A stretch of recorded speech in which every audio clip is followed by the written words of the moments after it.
الحمد لله رب العالمين والعاقبة للمتقين ولا عدوان إلا على الظالمين وأشهد أن لا إله إلا الله وحده لا شريك له الملك الحق المبين وأشهد أن محمدا عبده ورسوله الأمين صلى الله عليه وسلم وعلى آله وأصحابه أجمعين وعلى كل من تبعهم بإحسان إلى يوم الدين.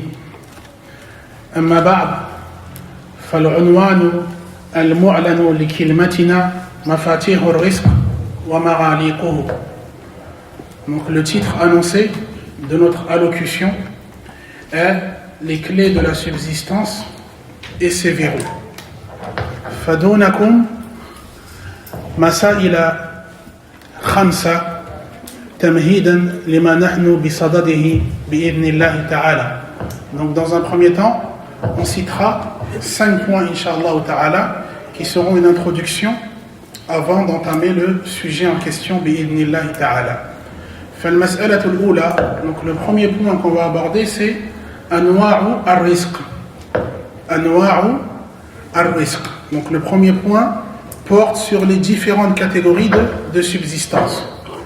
Donc on entend ici par subsistance la subsistance qui est accordée par Allah Azza wa Jal. Donc, premier point, les catégories de subsistance. Fa ar-rizqu naw'an. Donc, les catégories de subsistance sont de deux. Rizqun 'am wa rizqun khas. Donc, une subsistance générale et une subsistance particulière. فالنوع الأول رزق عام وهو رزق الأبدان.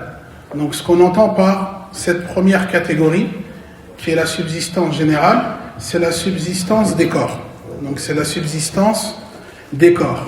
يشمل رزق البهائم والإنسان. Donc elle englobe aussi bien la subsistance qui est accordée aux animaux, tout comme celle qui est accordée aux êtres humains. Et parmi les êtres humains, on entend par cela aussi bien al-awwalina wal-akhirin, aussi bien les premiers que les derniers.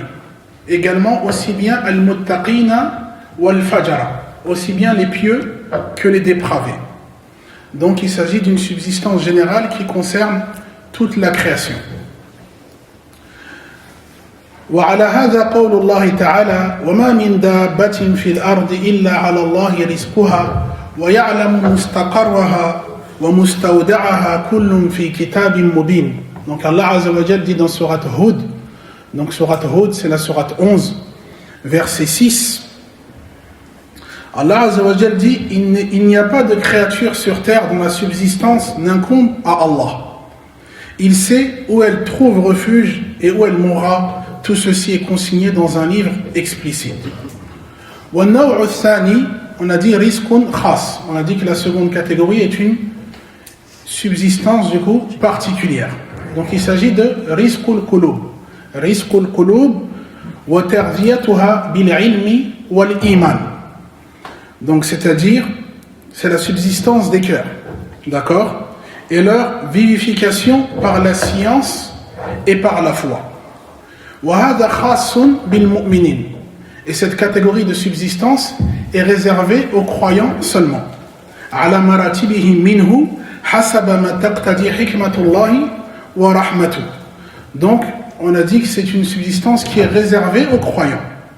Et selon des degrés variés, conformément à ce qui requiert de la sagesse d'Allah et de sa miséricorde. Donc voilà pour ce qui est de ce premier point qui est anwa'u ar-rizq, les catégories de subsistance. المسألة الثانية, donc un second point, التفرقة بين اسم الله الرزاق والرازق. Donc le deuxième point concerne la distinction qu'il y a entre les noms d'Allah qui sont Ar-Razzaq et Ar-Raziq. D'accord? فمن أسماء الله الرزاق والرازق. Donc fait partie des noms d'Allah Azza wa Jal, Ar-Razzaq ainsi que Ar-Raziq. Donc فمن أهل العلم من قال معناهما متقارب. Donc certains savants sont d'avis qu'ils ont une signification similaire, Ar-Razzaq ainsi que Ar-Raziq. ومن أهل العلم من ذكر لهما فروقا. Tandis que d'autres savants ont cité certaines distinctions, certaines différences qu'on peut retrouver entre Ar-Razzaq et Ar-Raziq, et on citera une seule différence, Inch'Allah ta'ala. Faqila Ar-Razzaq la yutlaqu illa ala Allah. Donc parmi ces différences qui ont été données, il a été dit que Ar-Razzaq, on ne peut appeler qu'Allah Azza wa Jal par ce nom-là. C'est-à-dire qu'une créature ne peut pas être appelée Ar-Razzaq.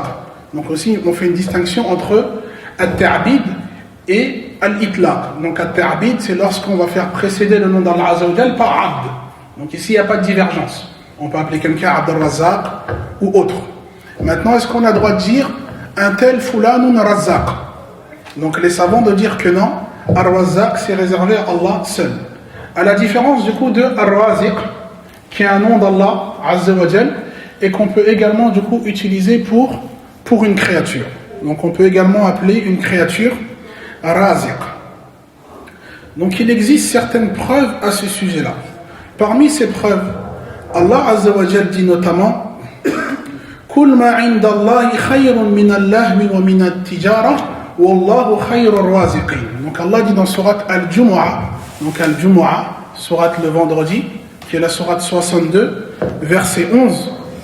Allah Azza wa Jal dit dans une traduction approximative du sens du verset, dis-leur, la récompense qui est auprès d'Allah est bien meilleure que les divertissements et le commerce.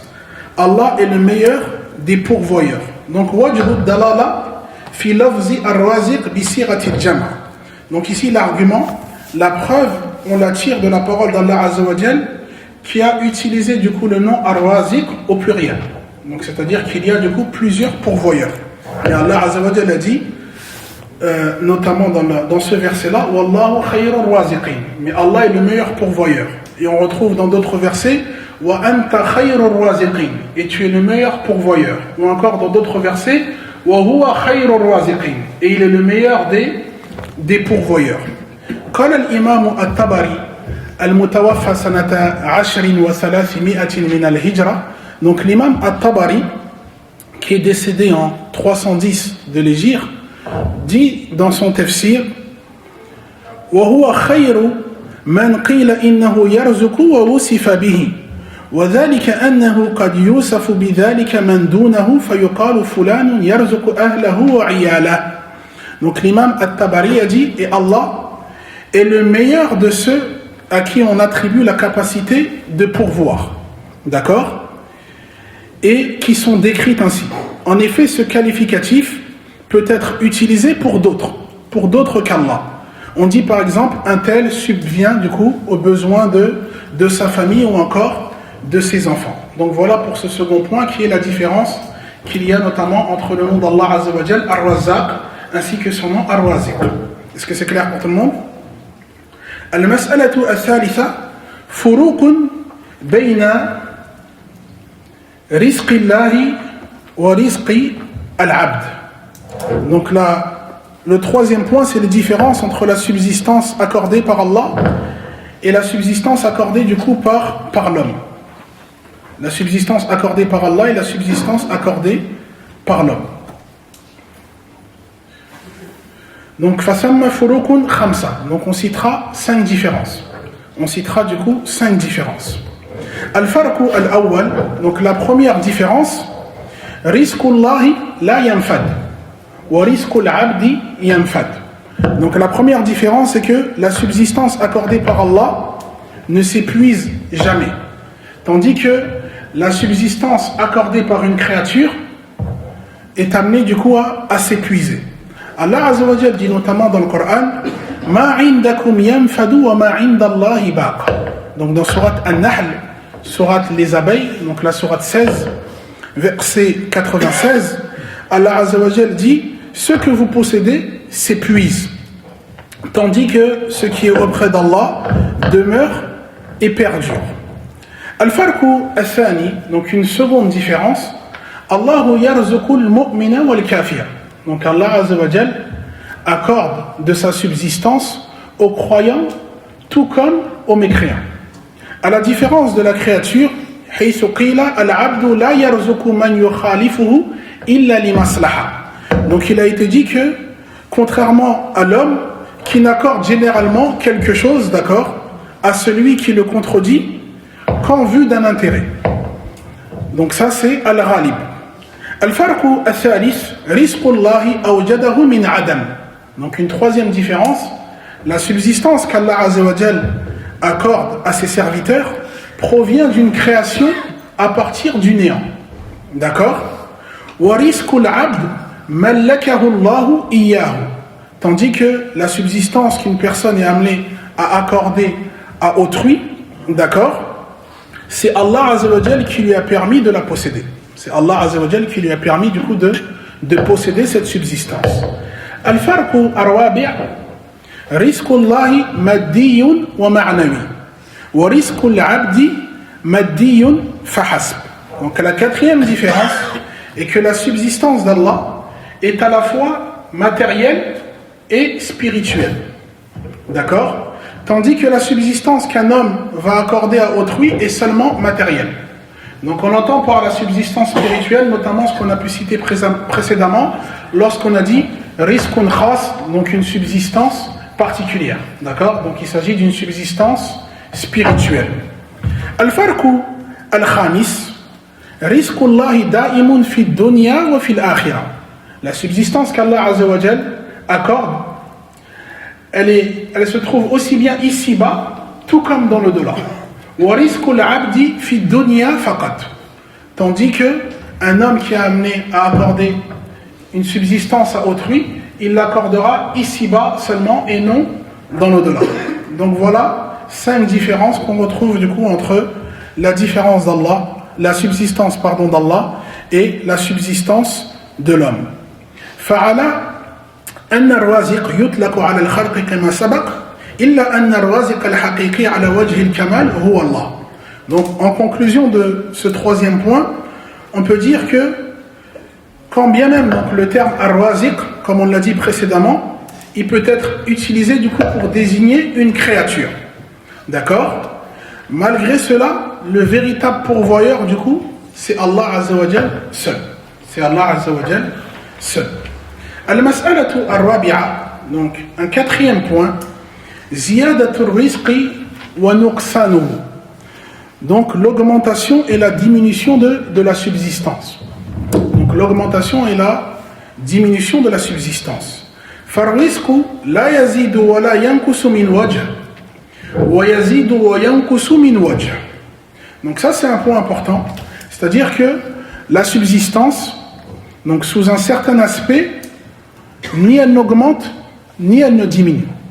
D'accord? Tandis que sous un autre aspect, elle peut augmenter, tout comme elle peut diminuer. فَمِنْ حَيْثُ مَا هُوَ مَزْبُورٌ فِي اللَّوْحِ الْمَحْفُوظِ فَهُوَ لَا يَتَغَيَّرُ وَلَا يَتَبَدَّلُ. Donc, du point de vue de ce qui est inscrit dans ce qu'on appelle al-lawh al-mahfouz, d'accord? Donc la table gardée. Donc elle ne change pas et elle ne peut être modifiée. D'accord? ومن حيث ما هو مستور في صحف الملائكة فهذا الذي يقبل التغيير والمحو زيادة أو نقصانا. Tandis que, ou tout du moins en revanche, du point de vue de ce qui est consigné dans les registres des anges, d'accord, cela peut faire l'objet du coup aussi bien d'effacement ou encore de modification. Donc cette subsistance-là qui est dans les registres des anges, elle peut augmenter tout comme elle peut diminuer. وإليه الإشارة بقول الله تعالى يمحو الله ما يشاء ويثبت وعنده أم الكتاب. Donc c'est à cela que renvoie la parole d'Allah Azza wa Jal dans Surat Ar-Ra'd. Donc Surat Ar-Ra'd, c'est la Surat le tonnerre, Surat 13, verset 39. Allah Azza wa Jal dit, ala qawl, bien sûr selon un avis, on retrouve d'autres explications dans le tafsir, Allah abroge ou maintient ce qu'il veut, et auprès de lui se trouve la mère du livre. C'est-à-dire qu'il a été dit que Ummul Kitab, la mère du livre, c'est Allahu al-Mahfouz. Allahu al-Mahfouz. Donc il a été dit suite à cela, al-Mahou wal-Ithbat, lima fi ilmi al-Malak, wa yuqalu lahu al-Qada'u al-Mu'allaq. Donc l'effacement, on a dit, d'accord, ou encore la confirmation, concerne du coup ce qui est dans les registres des anges. Donc ça, c'est ce qui est appelé al-qada al-mu'allaq, qu'on pourrait traduire notamment par un décret suspendu à certaines causes.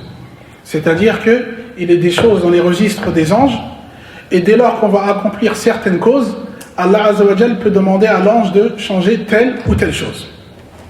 Tandis que, on a dit ce qui est dans l'Awh al-Mahfouz, donc dans la table gardée, ou encore ce qui est appelé Ummul Kitab, la mère des livres, en vérité ça renvoie à la science d'Allah Azza wa Jal. Donc ça ne peut être effacé. Donc du coup ça ne peut être effacé. Donc ici on fait cette précision, car notamment lorsqu'on va aborder ce qu'on appelle les clés de la subsistance, ou encore les verrous de la subsistance, certaines personnes seraient amenées à se demander pourquoi du coup on fait ces causes-là. Donc raison pour laquelle on a fait cette précision-là, qu'Allah Azza wa Jal a tout décrété, fil lawh al-mahfouz, donc il n'y a pas de changement à ce niveau-là, mais par contre ce qui se trouve dans les registres des anges, c'est amené à changer. Une autre réponse également qui pourrait être donnée, personne ne connaît son avenir, personne ne connaît al-ghaib, personne ne connaît l'invisible, donc de par ce fait on se doit du coup de faire les causes. On se doit du coup de faire les causes. Donc voilà pour ce qui est de ce quatrième point. Un cinquième et dernier point, et après cela je vous libère incha'Allah ta'ala. Donc al-mas'alatul khamisa umurun arba'atun an unwani al-kalima. Donc on a dit le titre de cette allocution est mafatihur rizq wa maghaliquhu. Donc on citera 4 éléments en lien avec ce titre-là. Donc al-amru al-awwal. Donc le premier élément c'est que yuradu bil mafatih al-asbab al-shar'iyya. Al-asbab al-shar'iyyah al-jalibatu lir-rizq bi-idhnillah. Donc ce qu'on entend par les clés, d'accord, ce qui est voulu par les clés, ce sont des causes du coup qui sont légiférées, d'accord, pour obtenir la subsistance par la permission d'Allah. Donc voilà ce qu'on entend par le terme miftah qui a pour pluriel mafatih. Al-amru al-thani fa-aksu al-amr al-awwal. Donc le deuxième élément, donc c'est l'opposé du premier élément qu'on a pu citer, yuradu bil maghaliq al-asbab al-mani'atu lir-rizq. Et on dit bi'idhnillahi kadhalik. Donc ce qui est voulu par ce deuxième élément, c'est que ce qui est voulu par des verrous, ce sont des causes qui vont empêcher donc cette subsistance-là. D'accord ? Ce sont des causes empêchant la subsistance, et pareil on précise, par la permission d'Allah. Par la permission d'Allah également. Al-amru al-thalith, un troisième élément, ما سوف نذكره من المفاتيح والمغاليق إن شاء الله جمع من كلام أهل العلم فترتيبها وتنسيقها ليس مقصودا لذاته. Donc le troisième élément est que ces clés et ces verrous que nous allons citer bi'idhnillahi ta'ala, c'est un ensemble de paroles qu'on retrouve auprès des savants. D'accord ? Donc il n'y a pas d'ordre particulier à suivre. Donc on va citer telle clé ou telle clé, il n'y a pas un ordre du coup précis à respecter. Al-mas'alatu ou al-amru ar-rabi', donc quatrième et dernier élément, من الإمكان أن تفرد لكل مفتاح ومغلاق كلمة جامعة على حدة إلا أن سوف نذكر طرفا يسيرا. Donc il aurait été possible, ou tout du moins il serait possible de consacrer en ce qui concerne du coup chaque clé ou encore chaque verrou une intervention. Mais du fait que on va se réunir notamment pendant 3 jours, on va essayer de citer juste certaines fawaïd concernant chaque clé bi'idhnillahi ta'ala. فبهذا القدر نكتفي ونتزجى فهذا والله أعلم وصلى الله على نبينا محمد وعلى آله وأصحابه أجمعين.